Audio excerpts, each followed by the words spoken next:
ಸ್ನೇಹಿತರೆ, ಸ್ವಾಗತ ಸುಸ್ವಾಗತ. ಇವತ್ತಿನ ವಿಷಯ, ತಿರುಪತಿ ಲಡ್ಡುವಿನಲ್ಲಿ ಕೆಮಿಕಲ್ ಮಿಕ್ಸ್ ಆಗಿ ಮಾಡಿದ್ರು ಅಂತ ಚಂದ್ರಬಾಬು ನಾಯ್ಡು ಅವರು ಮತ್ತೆ ಆರೋಪ ಮಾಡಿದ್ದಾರೆ. ನಿಮಗೆ ತಿಳಿದಾಗೆ ಆಂಧ್ರ ಎಲೆಕ್ಷನ್ ನಡೆಯೋದಾದ್ಮೇಲೆ ಇವರ ತನಿಖೆಗೆ ಮಾಡಿದ್ಮೇಲೆ ದನಿನ ಕೊಬ್ಬು ಮತ್ತು ಯಾವುದೋ ಕೆಮಿಕಲ್ಗಳು ಬೆರೆಸಿ ಮಾಡಿರೋಂಥ ಲಡ್ಡು ಜನಗಳಿಗೆ ಕೊಟ್ಟರು. ಭಗವಂತಗೆ ನೈವೇದ್ಯಕ್ಕೂ ಅದನ್ನೇ ಇಟ್ಟರು ಅಂತ ಸುದ್ದಿ ಬಂತು. ಮತ್ತು ಈಗ ಇವರು ಅಧಿಕಾರಕ್ಕೆ ಬಂದಮೇಲೆ ಕೆಮಿಕಲ್ ಬಾತ್ರೂಮ್ ಕ್ಲೀನರ್ ಇದಾದ ಕೆಮಿಕಲ್ ಬಳಸ್ತಿದ್ರು ಲಡ್ಡುಗೆ ಅಂತ ಅದೇ ಒಂದು ಮಾಹಿತಿ ಹಾಕಿದ್ದಾರೆ. ಎಲ್ಲ ಕಡೆ ಅದೇ ಬರ್ತಾಯಿದೆ. ನಾವು ಹೇಳೋಕ್ಕೆ ಇಷ್ಟಪಡೋದೇನೆಂದರೆ, ಇವರು ಎಂಥ ಪಾಪಿಗಳಿರ್ಬೋದು. ಸ್ವಯಂ ಸೃಷ್ಟಿಕರ್ತ ಸ್ವಯಂ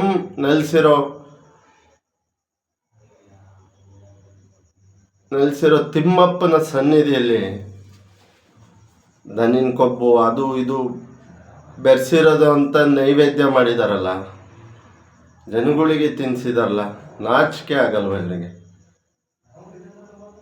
ಜಗನ್ನವರಿಗೆ ನಾಚಿಕೆ ಆಗಬೇಕು. ಸ್ವಯಂ ಪರಮಾತ್ಮ ಸೃಷ್ಟಿ ಮಾಡಿರೋನು, ಅವನ ಸನ್ನಿಧಿಲಿ ಅಕ್ರಮ ಮಾಡಿದ್ದು ಬಿಡ್ತಾನ್ರಿ? ಯಾವನ್ನು ಬಿಡಲ್ರಿ. ತಪ್ಪು ಮಾಡ್ದನಿಗೆ ಶಿಕ್ಷೆ ಆಗೇ ಆಗುತ್ತೆ. ಒಂದಲ್ಲ ಒಂದಿನ ಶಿಕ್ಷೆ ಆಗೇ ಆಗುತ್ತೆ. ಚಂದ್ರಬಾಬು ನಾಯ್ಡು ಅವರು ಮತ್ತೆ ಹೇಳಿದ್ದಾರೆ, ಕೆಮಿಕಲ್ ಮಿಕ್ಸ್ ಮಾಡಿದ್ರು ಅಂತ. ಹೆಚ್ಚು ಕಡಿಮೆ ಅವರು ಹೇಳಿರೋ ಸತ್ಯನೇ ಅನಿಸುತ್ತೆ. ದನಿನ ಕೊಬ್ಬನೇ ಮಿಕ್ಸ್ ಮಾಡಿದ್ದಾರೆ ಅಂದರೆ ಈ ನಾಯಿಗಳು ಇನ್ನು ಇದು ಮಾಡ್ದಲೇ ಇರ್ತಾರೆ. ಸ್ವಯಂ ಪರಮಾತ್ಮ ರೀ. ನಾವೇನೋ ಸಾಧು ಸಂತರಲ್ಲ, ಸಾಮಾನ್ಯ ಮನುಷ್ಯರು. ಎಂತೆಂಥ ಸಾಧು ಸಂತರು ಭಗವಂತನೇ ಜೀವ ಅಂತ ಪೂಜೆ ಬರ್ತಾರೆ ಅಲ್ಲಿ.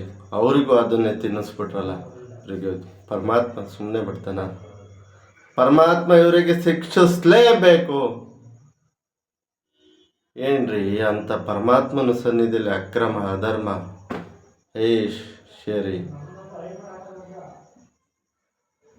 ಕೋಟ್ಯಾಂತರ ಪ್ರಪಂಚದಂತ ಸೃಷ್ಟಿಕರ್ತನೇ ನಾರಾಯಣ ಅಲ್ವಾ? ಅವನು ಭಕ್ತಾದಿಗಳು ಭಾವನೆಗಳಿಗೆ ಚೂರಿ ಇರೋದು ಬಿಟ್ರಲ್ಲ ಜಗನ್ನವರು. ಎಲ್ಲದರಲ್ಲೂ ಮೋಸ, ಇದರಲ್ಲೂ ಮೋಸ. ರಾಜಕೀಯ ಬೇಕಿತ್ತ? ಭಕ್ತರ ನಂಬಿಕೆ ಕಗ್ಗೊಲೆ ಆಗಿದೆ. ಇಷ್ಟು ಹೇಳಕ್ಕೆ ಇಷ್ಟಪಡ್ತೀನಿ. ಮುಂದೆ ಭಗವಂತಗೆ ಬಿಟ್ಟು ಸೃಷ್ಟಿ ಮಾಡಿರೋ ನಾನು ಏನು ಶಿಕ್ಷೆ ಕೊಡ್ತಾನೋ ಏನು ಮಾಡ್ತಾನೋ ನೋಡೋಣ. ಏನಾದ್ರು ತಪ್ಪಾಗಿದ್ದರೆ ದಯವಿಟ್ಟು ಕ್ಷಮಿಸಿ. ಜೈ ಹಿಂದ್, ಜೈ ಜಗನ್ನಾಥ್, ಜೈ ಶ್ರೀರಾಮ್, ಜೈ ಸಂಗೊಳ್ಳಿ ರಾಯಣ್ಣ.